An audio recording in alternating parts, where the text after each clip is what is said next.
Il dirige l'Agence de régulation des télécommunications de Côte d'Ivoire, ARTCI, depuis le 22 mai 2013. L'agence en général, très discrète, fait beaucoup parler d'elle ces derniers jours.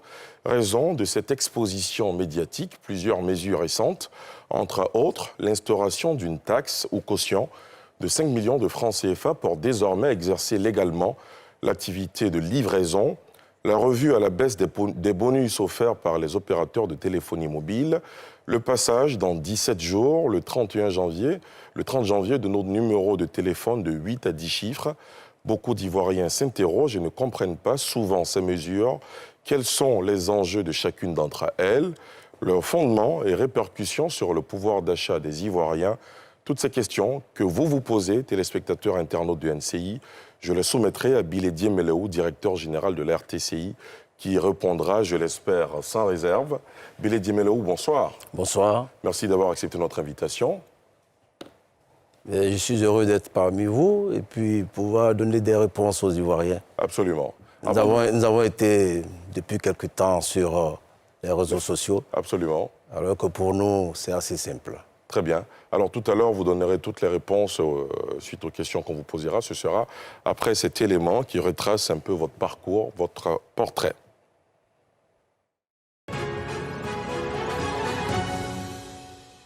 Aujourd'hui, Sans réserve se plonge dans le secteur des télécommunications et des services postaux avec Diéméléou Amon Gabriel Bilé, le directeur général de l'Autorité de régulation des télécommunications TIC de Côte d'Ivoire. Blé Diéméléou est marié et père de 6 enfants. C'est un ingénieur expérimenté des télécommunications qui a servi dans divers pays, notamment en France, où il a été le chef de renouvellement des centraux téléphoniques de France Télécom à Bordeaux. En Côte d'Ivoire, il a occupé le poste de directeur commercial grand public de Côte d'Ivoire Télécom. Homme politique, Bilé Diéméléou est maire de Zimbokro, dans la région de Nzi, depuis 2013, sous la bannière du PDCI RDA. Il rempile en 2018, cette fois sous l'étiquette du RHDP.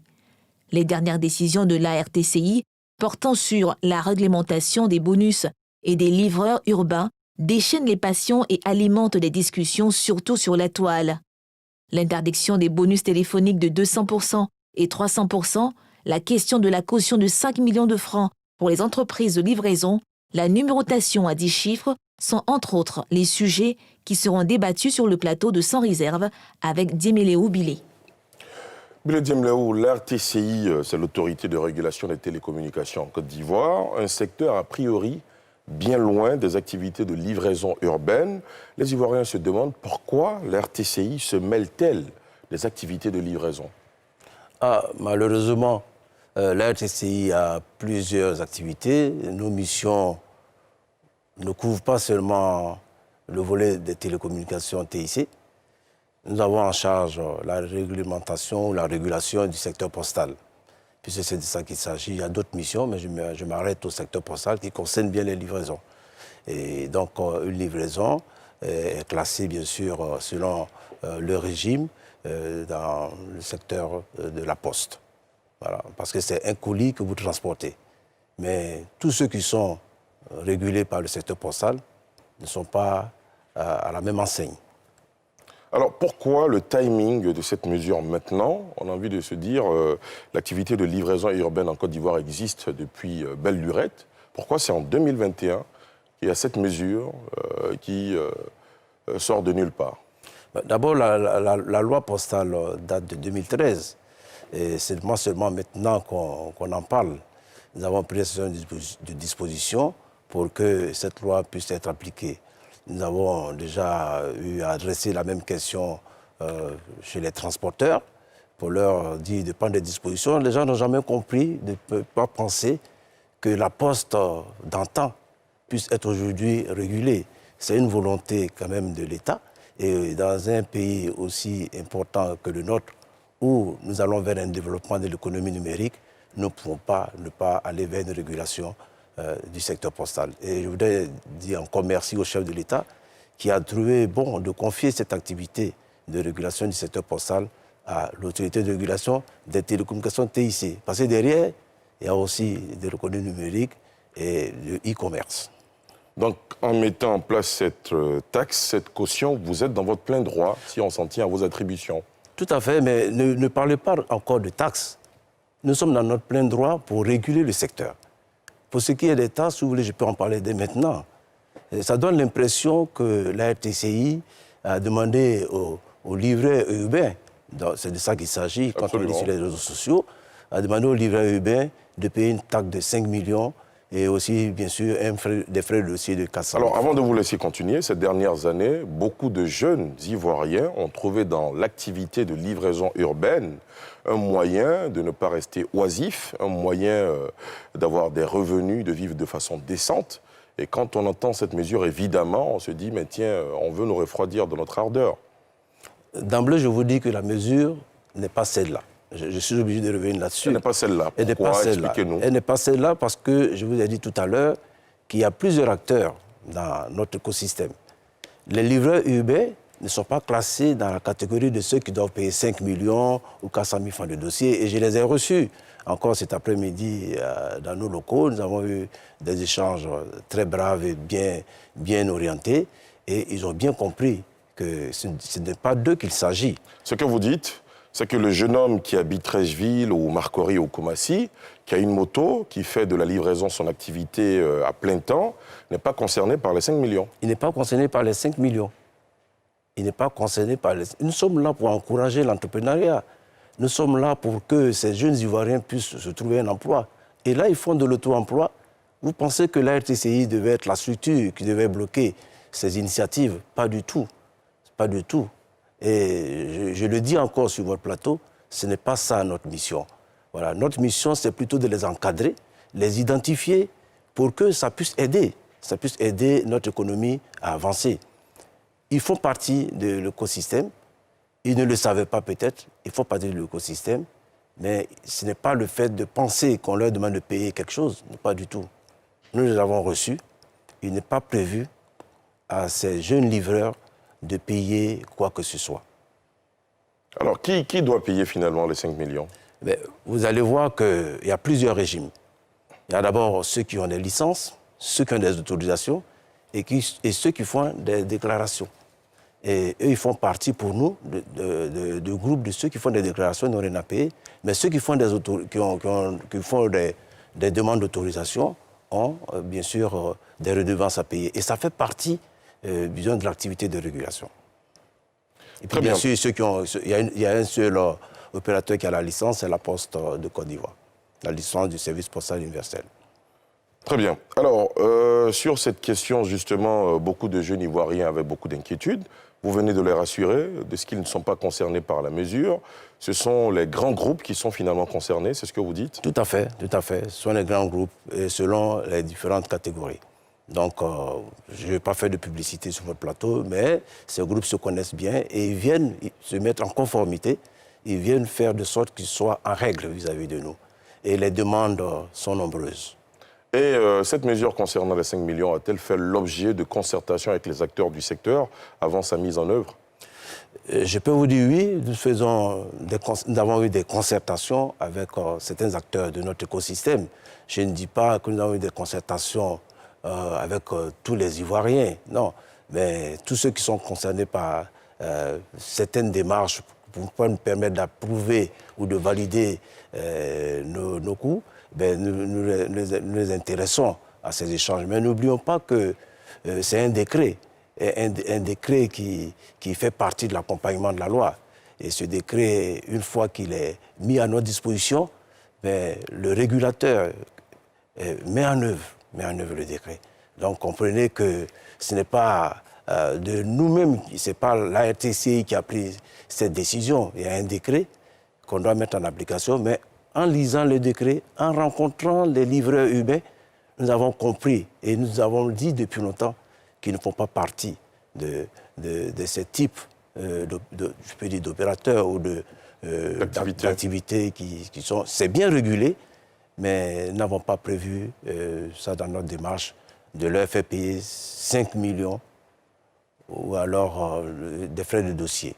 Alors, c'est très bien que vous rassuriez ces milliers de jeunes qui nous suivent en ce moment, qui étaient très inquiets. Dans la foulée de l'annonce de l'instauration de ces 5 millions de francs CFA, il y a également des informations selon lesquelles des jeunes à moto auraient été arrêtés.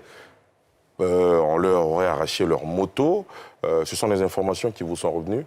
Ce sont des informations qui nous sont revenues, mais nous avons vite fait de faire comprendre à tous ceux qui font cette activité qu'on ne devait pas arrêter leur moto parce que nous n'avons donné aucune instruction, ni nous n'avons fait aucun courrier à la police pour demander que ces jeunes Ivoiriens, ces jeunes volontaires qui font bouger aussi notre économie soient dans cette difficulté. Et pour ce qui me revient, le secteur de la police a pris une décision et a informé tous ceux qui sont concernés qu'ils ne devaient pas être arrêtés et qu'ils n'ont jamais été arrêtés. Alors, avant de passer à notre sujet, je vais reformuler la question. Un jeune homme qui a envie de se lancer dans l'activité de livraison urbaine, qui a 2-3 motos, qui veut se lancer dès demain, est-ce qu'il a besoin de passer par l'RTCI pour avoir une autorisation? C'est notre souhait. C'est notre souhait qu'il vienne se faire identifier pour qu'on puisse l'encadrer et mieux l'aider à faire son business. Et lui demander aussi de payer 5 millions, peut-être? Pas du tout. Pas du tout. Je suis ferme là-dessus. Nous n'avons pas prévu que ces jeunes livreurs payent une si grosse somme pour pouvoir mener leur activité. Nous leur avons demandé de venir se faire identifier pour qu'on puisse mieux les encadrer. C'est un engagement que nous avons pris et je pense que c'est un business qui marche très bien. Il faut les aider. C'est aussi créateur d'emplois. Très bien. On va passer à un autre sujet. Celui-là également a suscité l'émoi chez beaucoup d'Ivoiriens. Des maisons de téléphonie octroient, offrent des bonus de 200, de 300, de 400% souvent à leurs usagers. Et la RTCI dit à partir de maintenant, il ne faut pas aller au-delà de 100% de bonus. Évidemment, beaucoup d'Ivoiriens ne sont pas contents de cette décision. Qu'est-ce qui a motivé cette prise de décision?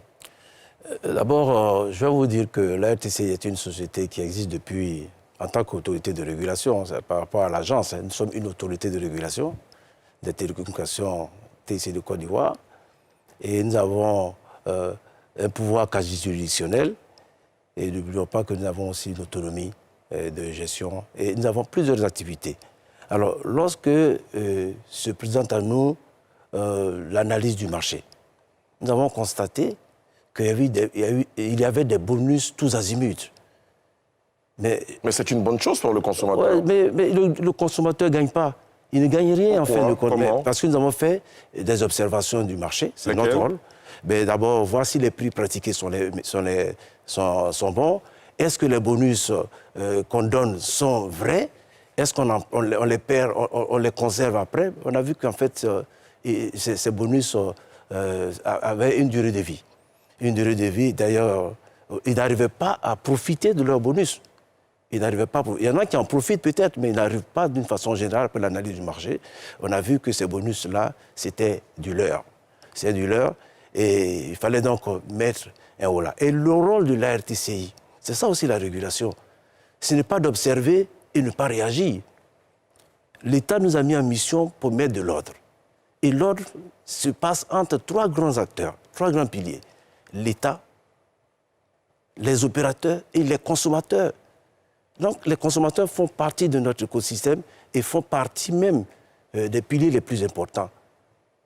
Pensez-vous que si ces bonus étaient à leur avantage, on leur aurait dit de mettre de l'ordre? Mais non, les Ivoiriens se disent, mais enfin, nous, on nous fait des bonus de 400%.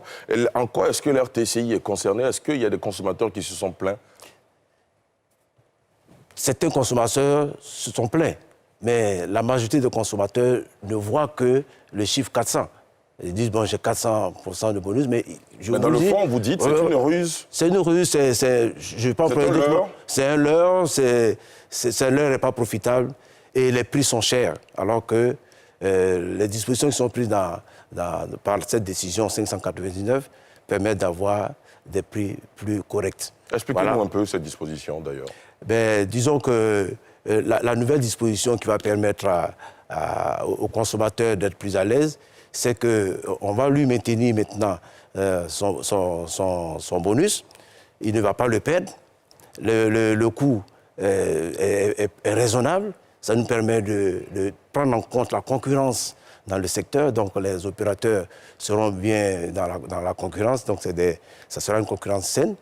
Et puis, bien sûr, ces consommateurs vont être dans la profitabilité. Donc, il n'est pas question de faire ce que j'appelle du yo-yo. On voit qu'en fait, beaucoup d'opérateurs qui sont dans ce petit jeu-là sont perdants parce qu'ils ne font plus de revenus. La qualité de service se dégrade. On en parlera tout à l'heure d'ailleurs. Voilà, la qualité du service se dégrade et nous ne pouvons pas assister en tant que régulateurs à ce phénomène-là. Et puis on dit, mais écoutez, les études, nous avons commencé quand même depuis 2017 à parler de ce sujet et à faire une observation vraiment du marché. Et on a dit non, il faut mettre là. Et le Conseil de régulation a pris cette décision de plafonner les bonus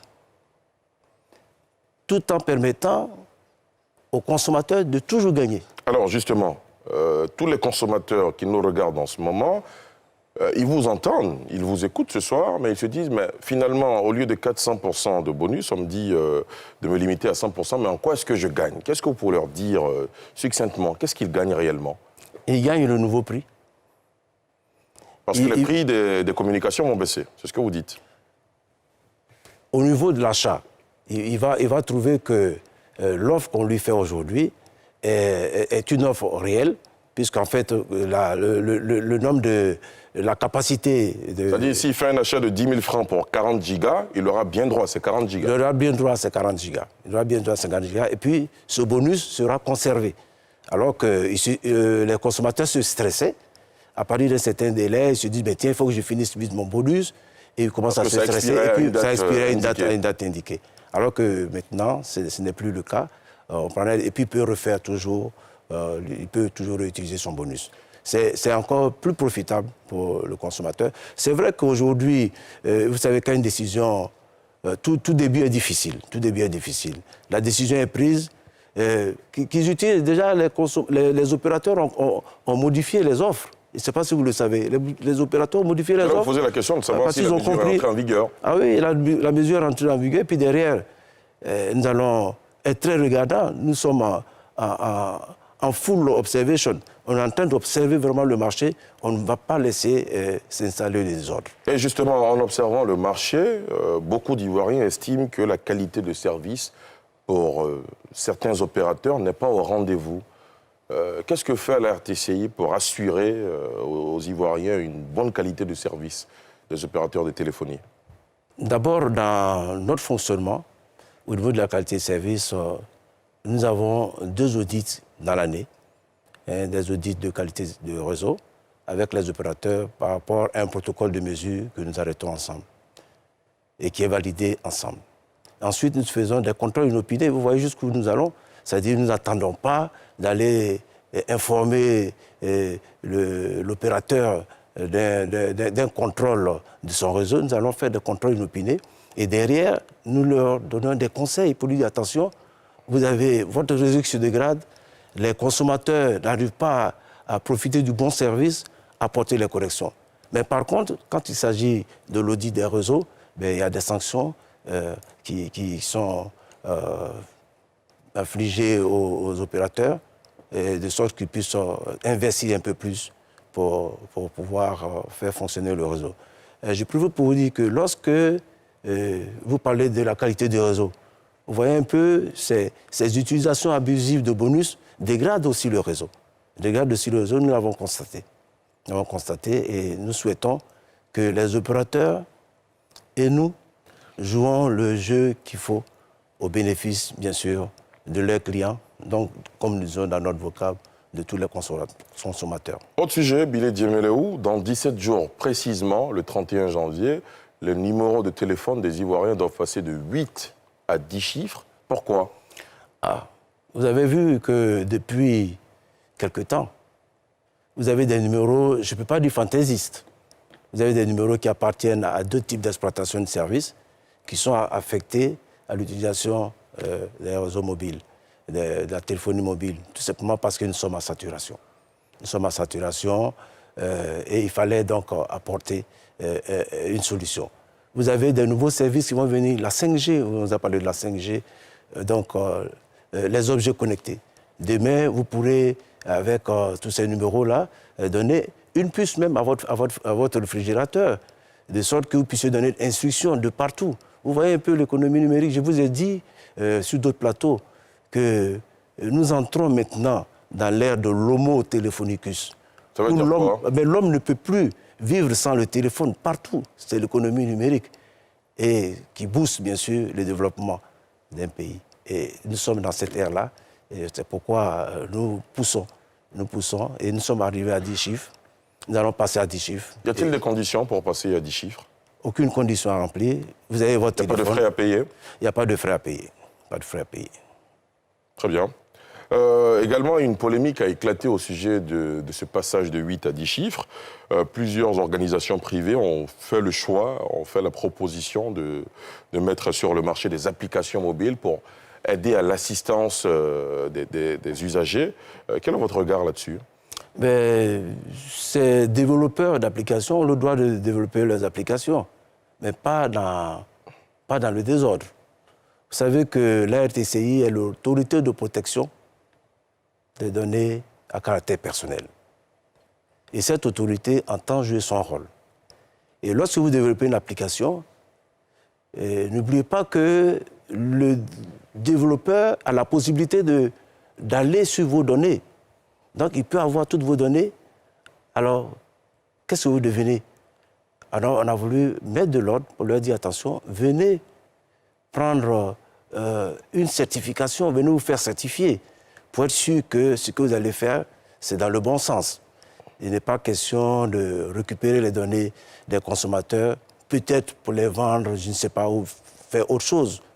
Alors, nous leur avons dit, faites-vous, présentez-vous. Nous avons reçu déjà 2 ou 3 développeurs qui nous ont envoyé leur projet et j'ai demandé qu'on les valide assez vite parce que bientôt, ces applications, une fois qu'on va les valider, vont être utilisées par les consommateurs. Et ça leur rendra beaucoup de services parce qu'en fait, c'est pour que leur répertoire puisse être mis directement à 10 chiffres en appliquant ces applications. D'ailleurs, la RTCI aussi a développé une application qui sera cette fois-ci gratuite. On va la mettre à disposition des consommateurs, puisque je vous ai dit qu'ils font partie. C'est un pilier important de notre écosystème. Absolument. Alors, dernière question avant d'ouvrir les questions des internautes. La tendance mondiale aujourd'hui en ce qui concerne la téléphonie, c'est la 5G. À quand la 5G en Côte d'Ivoire? On l'a déjà ou pas? On n'a pas encore la 5G. On n'a pas encore la 5G, mais nous avons fait une étude. Nous avons fait une étude et dans notre vision, il est prévu de mettre la 5G en Côte d'Ivoire, de l'installer, de l'exploiter à partir de 2023. Attendez un tout petit peu, voilà. Mais soyez rassurés d'une chose, c'est qu'on n'invente pas l'autre chose. Ça fait partie de notre métier et nous continuons de travailler presque chaque jour sur cette question. Très bien. À présent, vous allez répondre aux questions de nos internautes. Je tourne.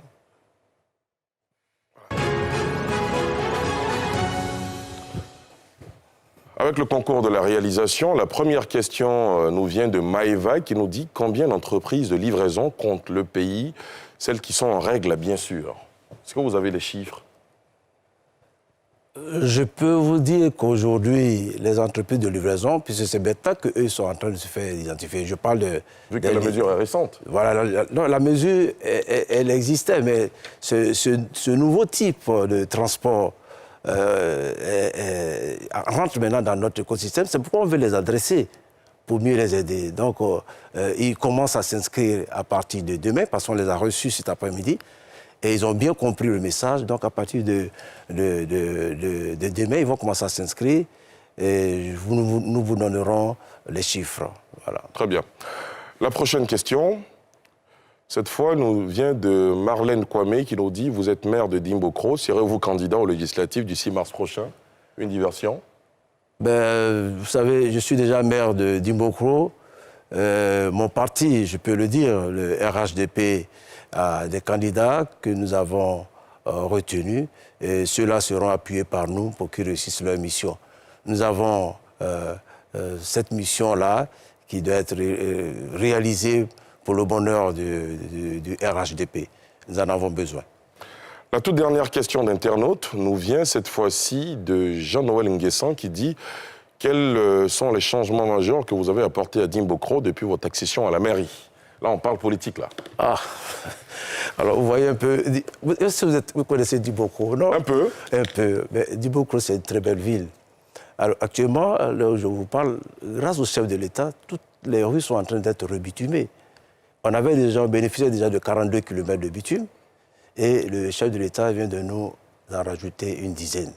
Donc nous allons être à 52 km en pleine ville.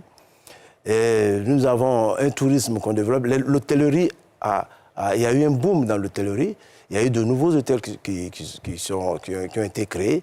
Et puis, nous faisons de sorte que les usines qui étaient là, nous avons juste une usine, mais l'usine Utexi qui nous apportait de l'emploi en grand nombre, cette usine est à l'arrêt.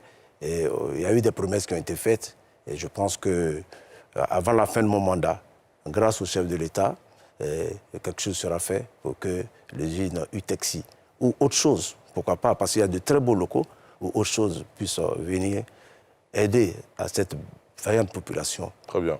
De vivre et vivre. Merci infiniment, M. Bilé Diémeleho. Est-ce que vous avez le sentiment d'avoir répondu à nos questions sans réserve? J'ai répondu à vos questions sans réserve. D'ailleurs, j'ai aimé la façon dont on a mené les échanges. Mais je voudrais profiter pour laisser un petit message. Vous avez 30 secondes. J'ai 30 secondes. Notez simplement que dans la nuit du 30 au 31 janvier 2021, il va y avoir un grand changement. Vos numéros à 8 chiffres vont passer à 10 chiffres. Ceux qui sont chez Orange, qui avaient les 8 chiffres de mobile, quelle que soit la composition, mettront 07 devant leur numéro. Et pour les numéros fixes, c'est les anciens numéros de Côte d'Ivoire Télécom, ils mettront 27. Ceux qui sont chez MTN, quel que soit leur numéro à 8 chiffres de MTN, mettront 05. Et il y a des personnes, des consommateurs qui sont dans le fixe de MTN, mettront 25. Et chez Move, ça sera 01 pour les mobiles, donc les 8 chiffres de mobile plus 01, en commençant par 01, et 21 pour les numéros fixes pour ceux qui sont chez Move. Et puis, je vous apprends, ou je vous le dis, tout ce qui est numéro d'urgence ne change pas. Vous n'avez rien à payer. Si quelqu'un vient vous dire vous devez payer pour ce changement, vous n'avez rien à payer. Ça va se passer dans la nuit du 30 au 31, de sorte qu'au petit matin, vous vous réveillez avec ce nouvel environnement. Grâce au chef de l'État, parce que c'est lui qui a pris cette décision. Et nous mettons en œuvre. Et de vaillants Ivoiriens, on n'a pas eu à solliciter l'extérieur.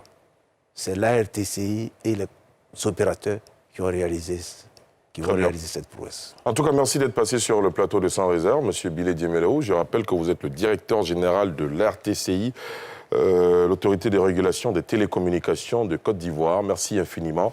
Merci à vous, chers téléspectateurs, chers internautes, de nous avoir suivis. Excellente suite de programme sur la nouvelle chaîne ivoirienne.